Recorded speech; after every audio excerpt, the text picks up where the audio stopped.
Now back to high school sports talk on ESPN Radio 94.1, presented by VirginiaPreps.com. Here's Matt Hatfield and Coach Ed Young. Back here on ESPN Radio 94.1, joined by a special guest. His team, one of the top contenders in both Class 5 and the Peninsula District. I believe they're unbeaten at 8-0 overall, having outscored their opponents 84-7 with 5 shutouts. If I'm wrong, he'll correct me. We're talking about our good friend, Coach Danny Mitchell of the Hampton Crabbers. Coach, that right? 8-0 in the season. How you been? Yeah, well, we're 8-0 right now, and I made another revolution around the sun. Yesterday was my birthday, so everything's going pretty good right now. Hey, and if I read it on Facebook correctly, great birthday for you. You got a chance to watch Norfolk State, where your son Matthew's an assistant, win both ends of a doubleheader. Dinner at Dumar's is great. I hope you got the waffle cone because it's my favorite. And the wife, Cindy, got you some tickets to see Bob Seger, huh? Hey, what more could you ask for, man? Bob Seger, man, that's a once-in-a-lifetime opportunity. Yeah, I'm stoked about that. That's a better birthday than Ed had last week, I think. Well, maybe. I'm not sure, Ed. Hey, Danny, good to hear from you again.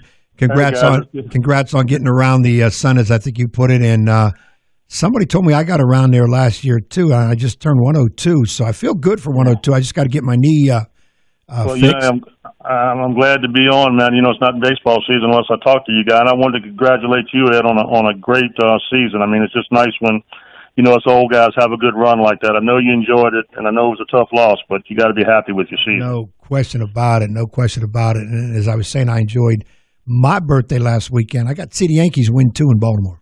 Hey, I was up there, man. Have you ever seen 7 home runs in one game by one team? I've never seen that. No, when the Sunday game when they beat the Orioles 15-3, and I know that most people are Oriole fans down here, but I've been a Yankee fan since I was about 2, so it was really nice to see them play well in Camden Yards because a lot of times they don't. And I am an Oriole fan too. It's just this is not going to be the year for the Orioles, so I'm going to see the Yankees play. And Sanchez belted 3 out, and now he's on a disabled list and or the injury list because we're not allowed to use disabled list anymore. But yeah, they can hit the ball. It's just like I said, you got to have that pitching and stop getting so many guys hurt. And it was a beautiful day up there. I mean, it was just a great day to play baseball. Now, you were in the stadium that day? Yes, sir. Yeah, we went up there. We'd gone to watch. What did we do? We had a game, and then we had practice, and it was the last weekend of spring break. So we took off on Sunday morning, went up there and watched the game, and then turned around and came back home. Wow, you didn't see me limping around? No, but I saw Mike Keach limping around a little bit. Him and his wife Jill. It was good to see them. Thank God I didn't see Lynn Burke, because I would have hated, seeing Lynn Burke and Mike Keach at the same time. It might have been a fight up there. Yeah, it could have been. Yeah, I had flashbacks. Yeah, I sat behind a little bit past the third base dugout, about 18th row up. Man, we had to be. I was in section, I think 40, right down the third base line, right there. And I was in 58, so we were close. Get out of here! Hey, man, what do you think? Unbelievable. Hey, what's the chance on that, brother? What's the chance on that? Next time you guys should just carpool. Save you some time. Right. Hey, we'll get you to drive. That'll be a good thing. That won't happen. That won't happen. Danny Mitchell, the head baseball coach of the Hampton Crabbers, here on High School Sports Talk, presented by VirginiaPreps.com on ESPN Radio 94.1. And we'll do some fact or fiction. We take a break with him at the end. But let's talk about your baseball team first. So many good players. I want to start with Trey Morgan. We've documented the Morgan family. And before on the program, going to VMI. What kind of season is he having and his impact for your team? I think the thing about Trey, he's a good baseball player. He's better than good. But what's happened to Trey this year? I think he's grown up a lot more than he had been on the baseball field. He takes his leadership role a little bit more seriously, and he's not quick to get excited or get down on himself. And it all comes with maturity. And if you're on the mound, that's one of the things you've got to be able to do. You've got to be able to bounce back from adversity. But yeah, Trey is doing well for us. I mean, anytime he's up, you got a chance to have a big inning, and he's our motor. If he gets on, we're a pretty good baseball team. And plays variety of roles for you, right? Plays outfield, pitches, a little bit of everything. Well, what we did with Trey, we've got another real good pitcher in this kid, Brian McBride, who's an 11th grader, and so we've got some good outfielders. And so this year we were able to bring Trey back to first base. He's so good with the glove. I mean, he's probably saved us 12, 13 times by digging balls out of the dirt. And so we've I think Trey may have played 1 or 2 innings in the outfield, but he's our first baseman, and we alternate him and Brian. One pitches, one plays first base, and it's worked out really good for us. I want to get your take on that, Coach, because we were talking about it a little bit earlier this week on the 757 at 6, and I know you follow baseball at all levels. Ryan Mountcastle, who's going to be a great player in the Orioles organization out with the Tides, we chatted with Pete Mishu last week about making the transition from shortstop to third to first base. How easy do you think a transition is, at that level, and does it have to start at the high school level as you learn positions? Your take on that? Well, you can really tell a change from a kid that you're trying to move from second base to third base, because you're getting another extra hop at second. There's a little bit more time, and that's what we wanted to do with the McBride kid. He plays shortstop for us. We had another kid, Keyshawn Johnson, who's committed to Paul Camp over there. He's a great athlete, and we play him as shortstop, and we try to keep him as shortstop because it's just so hard for a kid to move from somewhere to a shortstop because it's, I think that's like playing out in Mars to me, shortstop, because there's just so much stuff that has to be known, and you have to learn it young, I think. But as far as I think it's easier to go from the outfield to one of the corner spots, and I think that's what happens in high school a lot of times. You have great shortstops in high school, but when they get to college, they're going to move to the corner or to the outfield. Hey, what about any youngsters on your varsity squad right now? I always like to find out who is doing something now that you didn't think would, and kind of is that key ingredient nobody's talking about. Yeah, we've got a kid like that, and it was our quarterback on the football team, a kid named Max Petrowski, and all summer we traveled with the Swamp Things organization. Mickey Roberts out of Prince George got an organization, and we've been in with it 3 or 4 years, and we travel all over these different colleges. And actually, we had everybody coming back, but we lost an outfielder, a young outfielder, and so we were kind of worried. And Max played last year, but he didn't play a whole lot, but he played all summer, and then he worked all fall in football and played baseball on the weekends, and he's just doing a great job for us. I mean, he's batting .500. He's 11 for 22 with 10 RBIs. And up until Thursday, he's played outfield for us 8 games, and he finally caught a fly ball. It's the first fly out that he's caught in 8 games. And I can't ever remember going 8 games without, an outfielder catching a fly ball. But doggone, he finally got one on Thursday. That is wild. And your pitching has just been remarkable. I mentioned the stats, 84-7, outscoring your opponents, 5 shutouts. Did you know going in, and you knew you had some solid pieces, that the pitching would be this good this soon? And are you, as a coach, a little bit, superstitious is the right word, but worried like, we just haven't hit that adversity yet? Well, I knew that we had two kids that we could really count on, Brian McBride and Trey Morgan. I mean, they're 2 horses on the mound. Trey, he's sort of frail, what is he, about 5'8", 5'9", 160, 65 pounds. Brian is like 6'1", 2". He's about 235 pounds. And I knew both of those guys were going to be able to throw all right, and do a good job for us, take us late into the game. But we didn't have anybody, that we were, really sold on until this summer. But we had a kid, Chance Patrick, who's Pat Patrick's grandson over here in Hampton, and Pat's a legend over here, and he passed away last year. But anyway, he's a little junk baller, so it's good for him to come in and out, behind those 2 guys that are throwing a lot of heat, and he's got a good curveball, he's got a sneaky fastball. But Ed, we're 8-0 with 5 shutouts, but you know what I'm talking about. Our schedule's been conducive for us to get off on a good jump like that. I mean, we did what we had to do. We're out on a good jump, but our schedule was conducive for us to do that. Well, I see somewhere we talked about your schedule earlier. You got Menchville next week, back to back. Well, that's after the good thing over here. Yeah, the week after we play Kickintan next week, and Menchville the week after that. We started these series over here, which I really, really like.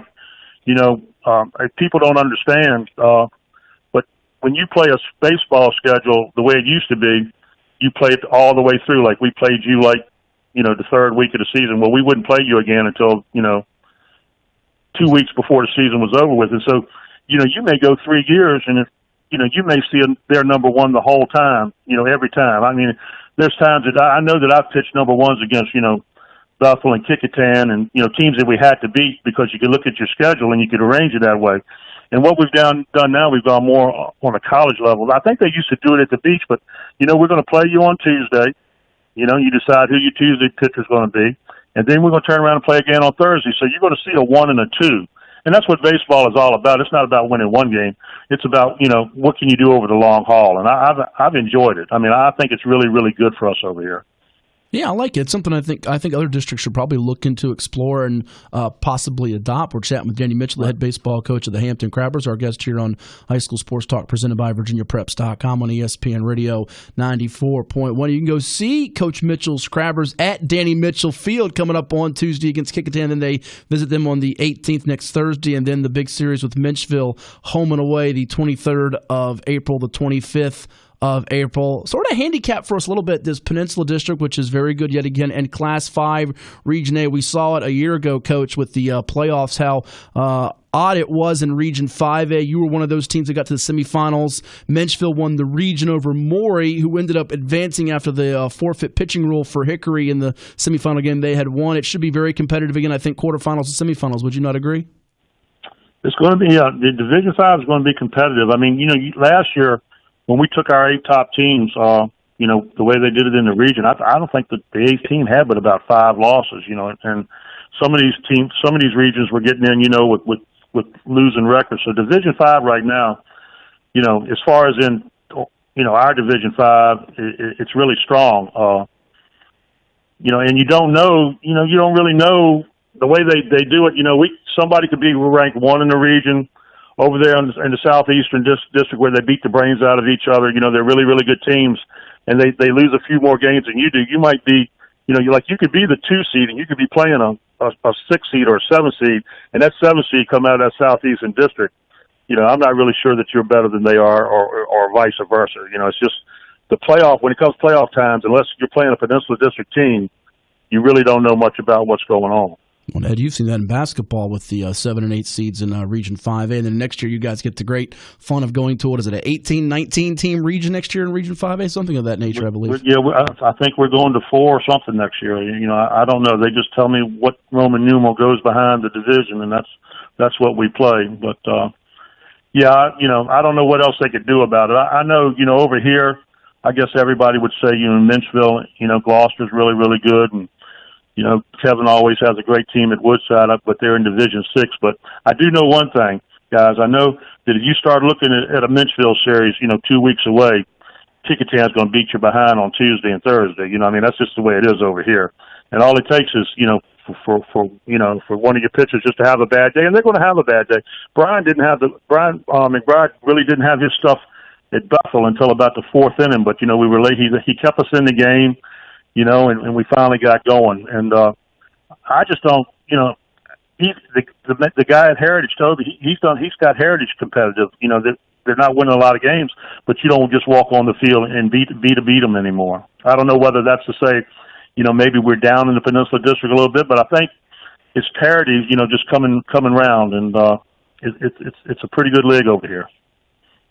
Danny, you mentioned Southeastern District. Every game's a war. Oh, yeah. And you bring really credence to that idea. When you get into seeding as coaches, sometimes we really don't care about seeding because, okay, people say, well, that team's seeded 7th, so if you play them. But you don't understand how good that 7th seed has, the season they've had. They lost a lot of tough games, whereas they were playing in a different conference or whatever. Those would all be wins. They'd be a much higher seed. So throw that seeding out the window. Most definitely. And that's what, but you get people, they read about it in the paper a little bit, and then they hear it online, and mom and dad and grandma and the neighbors are telling them how good they are. That's fine, but when you get back to practice, you better put your game face back on and go back to work, because it's one or two things: you're either chasing somebody or somebody's chasing you, and you're going to have to sit down and have a battle sooner or later. So that's the thing about our team. I think we need to be a little bit more hungry. We've had a lot of success with this group of kids.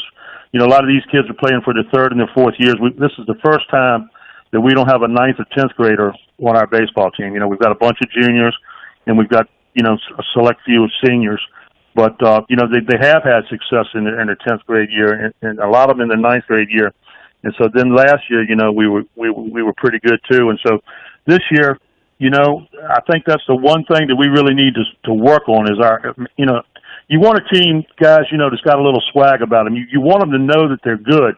and they can do something in a situation. You don't want a cocky kid, a mouthy kid, a brash kid, to make you look bad and to make yourself look bad. But when he walks on the field, he's got to have a little bit of swagger about him, and he's got to know that whenever adversity comes on him, he can overcome it. Very true. Well, Coach, we have to take a timeout. You mind indulging us in playing and just playing Coach Young in Fact or Fiction when we come back from break? Well, I think I'm the only one that's lost Ed in all these years, and I told you I didn't want to do it. But, I guess he needs a win, so we'll do it. Trust me. We'll blame it on Lynn Burke if you don't win. Trust me. He'll give you all you got to do is listen. He'll give you a hint for the answers. I never know what the question is, let alone the answer. Well, I'm going to need a lot of hints, fellas, because I'm not very good with trivia. I'm old and I've forgotten more than I remember. Danny Mitchell, the Hampton Crabbers, coming back with us more here than we do on High School Sports Talk. Fact or Fiction, that's coming your way next on ESPN Radio 94.1. Recapping another busy week of prep sports, it's High School Sports Talk on ESPN Radio 94.1. And welcome back to High School Sports Talk presented by VirginiaPreps.com on ESPN Radio 94.1 with the Coach Ed Young. I am Matt Hatfield. Pleasure to be joined by, yet again, Danny Mitchell, the head baseball coach of the Hampton Crabbers. 8-0 in the season, having outscored their foes 84-7 with 5 shutouts and so many contributions from VMI commit Trey Morgan to Brian McBride, Keyshawn Johnson, Max Pietrkowski, and others. And we like to do this game from time to time. We're dusting off the cobwebs. It's Fact or Fiction. We ask the guys one question each worth a point, and then a bonus question at the end worth 2 points. As Coach Mitchell, we are going to root him on to defeat my co-host, the Coach Ed Young, who I will razz. And since Coach Mitchell is our guest, Ed, I'm going to let him go first. Are you okay with that? I concur. All right. Yeah. There we go. Coach Mitchell, here you go. You ready? I'm ready. All right. Question number 1. And this will be a mixture of some high school sports and maybe even a pro sports question in there, baseball, basketball, you name it. Here we go. Question number 1, and it's baseball related. All 6 of last year's VHSL state baseball champions were also regional champions. Is that a fact or is that fiction? Whew. 6 teams. That's false. Okay, Coach Mitchell says it's fiction. Ed, all 6 of last year's VHSL baseball state champions were also regional champions. Is that fact or is that fiction? I'm going to say fact. Ed says fact. Coach Mitchell says fiction. Thomas, give a point to Coach Mitchell. It is fiction. Prince George in Class 5 won it, did not win a regional title, and Spotsylvania in Class 3 won a state but not a regional title. So, Coach Mitchell, you got the lead. You feel good? The only reason I knew that is because Mickey Roberts and his wife are good friends of Cindy and ours, and I knew that he had lost in the region, and he won the state championship. So I got to give credit to Mickey for that one. There you go. Well, we're going to throw Coach Ed Young a basketball question now. To try to see if he can catch up with you. You ready, Ed, for question number 2? All right, here we go. Current Dallas Mavericks head coach Rick Carlisle, you know who he is, right? He was the leading scorer for UVA the last time before this year they reached the Final Four in 1984. Is that a fact or is that fiction? Current Mavericks coach Rick Carlisle was the leading scorer for UVA the last time before this year they made the Final Four. Is that fact or fiction? Fiction. Ed says fiction. Coach Mitchell, current Mavericks coach Rick Carlisle was the leading scorer for UVA when they made the Final Four back in 1984. Is that fact, or do you agree with Ed? It's fiction. I think it's fiction. I don't think Carlisle led that team in scoring. Well, guess what? They're both correct. So give them each a point. He was the second leading scorer to Othell Wilson. You remember Othell Wilson, Ed? Guard, yeah, 6-foot guard. So there you go. It's 2-1. Coach Mitchell in the lead. You're betting 1,000, Coach, and you're up for question number 3 first. We go to softball. Question number 3. The J.R. Tucker and Richmond, J.R. Tucker High School softball team won the 1981 state championship in a game in which they were no hit. Is that a fact or is that fiction? I was fortunate enough to play fast pitch softball when I came back home with the F&M Bankers, who were great down over here. And I know in fast pitch softball you can win games without getting base hits because there's so much bunting involved and stealing. I'm going to go ahead and say that's a fact. Ooh, okay. Danny Mitchell says fact. Ed Young, the J.R. Tucker High School softball team won the 1981 state championship in a game in which they were no hit. Do you concur it's fact, or are you saying it's fiction? I like Danny's reasoning because I would agree that's the same kind of reason I use. But I'm a tricky fellow. Is that what you're going to say? He's a tricky fellow, and that's a state championship. So I'm going to agree with Danny. Oh, you're going to agree? I'm going to agree. Guess what, Thomas? They both get a point. It is a fact. They won the 1981 state championship without a hit. Isn't that crazy? That is crazy. I'll tell you what, that is a pitcher-dominated game. I think every kid that plays baseball ought to play fast-pitch softball for 1 year where you can't quit and just see a softball go up, because all baseball players see balls go down and sideways, but they never see a ball go up. It's an amazing sport.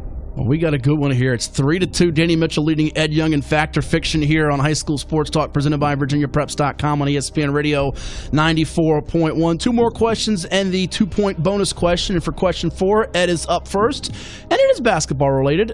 Question number 4, Ed. All 6 of the VHSL boys basketball state champions this year, 2019, were also regional champions. Is that a fact or is that fiction? Fiction. You go fiction without any hesitation. Coach Mitchell, all 6 of the VHSL boys basketball state champions this year were also regional champions. Is that fact, or do you agree with Ed, it's fiction? I think it's fiction. They're just knocking it out of the park today, Thomas. I don't know if these easy questions or what. Give them both a point.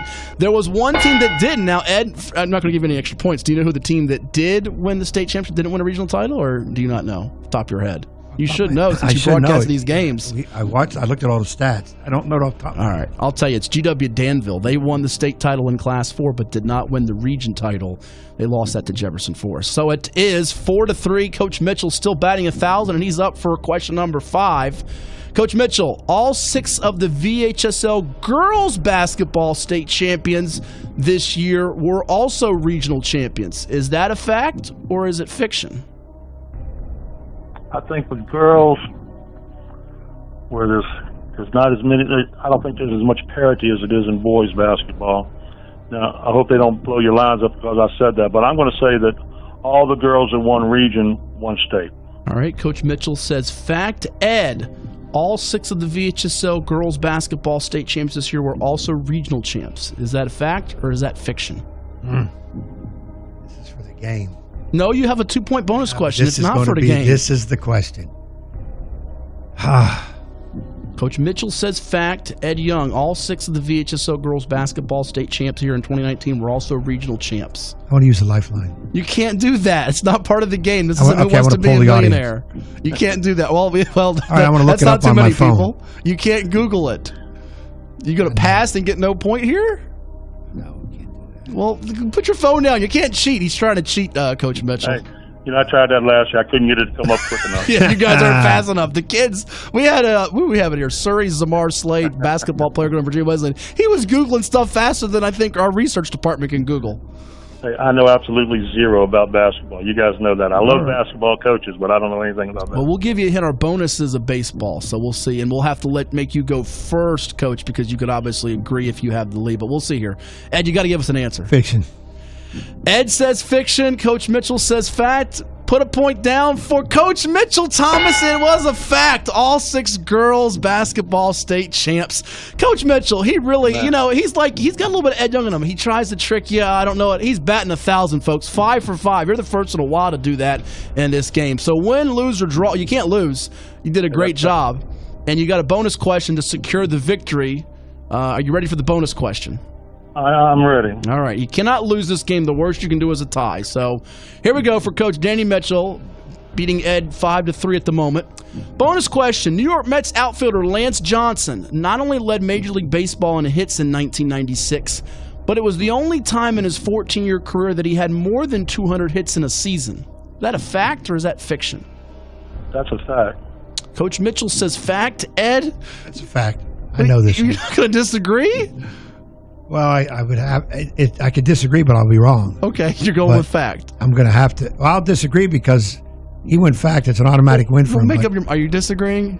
What is your answer before I? Lance Johnson. I remember left-hander, short dude. Danny said fact. I have to go fiction, but it is fact. You don't have to go fiction, but it would make sense to go fiction. Yeah, I'll go fiction, but I know it's a fact. All right, Ed officially says fiction, even though he thinks it's a fact. Danny Mitchell says fact, and I hate to break it to you. Oh, it's a fact, and Danny Mitchell sweeps it. A perfect game you just threw, Coach, on Fact or Fiction. You just threw a perfect game. That ought to prove to people, no matter how bad you are, the year before, if you work hard and study, you can come back and win a couple games. One of nature's mysteries. It was not given the answers. That's an outstanding job, just like your team, undefeated, and we wish you all the best. Rolling, Danny, you're Hopefully rolling. on to a state championship in June. Thank you so much. Enjoy the rest of your weekend, and I'm sure we'll get you on again soon, all right? Hey, guys, thanks a lot, Matt. We always enjoy coming and talking to you and Ed. Hey, Danny, get a lottery ticket and make sure I get a third of it. Hey, I need to do something, man. It's my birthday week. I'd have felt bad if I'd lost, I'll be honest with you. Go get a lottery ticket. I feel at least $25 is coming your way. Hey, I might do that. I've never bought one in my life, but I might try that today. Get one. Tell your wife to get it. She's lucky, too. Okay, you're right. You're right. Hey, guys, we love y'all. Hey, thanks for having us Danny. on. Take care. Danny Mitchell, our guest here on High School Sports Talk, presented by VirginiaPreps.com on ESPN Radio 94.1.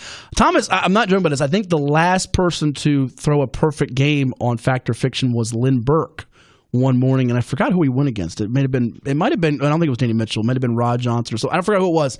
He hit every question, including the bonus question. And I think he's the only one to do it. So he's in exclusive company with the historian guru himself. That's a pretty good job. And he didn't hesitate on any of those. And you took another L, Ed. Sorry. I'm not too sorry, actually. I'm actually glad you lost. I don't root for you to lose in the real games, but in these games, I like seeing you lose. So there you have it. You have nothing else to say to me, do you? You're just going to live the other way the rest of the show. I got shut out. I mean, the bats weren't clicking, and I got to make trades. Like the Yankees. Heads got to roll. You're banged up, and you're not getting it done. Like the Yankees. You lose. Yeah, see, the drugs are getting to me. My knee. Well, that's been happening for years, but that's another story. I couldn't concentrate on the question because the knee was messed up, and I had to shift, and it hurt. And I claim I want to recount. I want to go recount. We got time for one more short segment. We'll give you our NBA playoff picks. Thomas, Ed, and me, Matt Hatfield, coming your way next on ESPN Radio 94.1.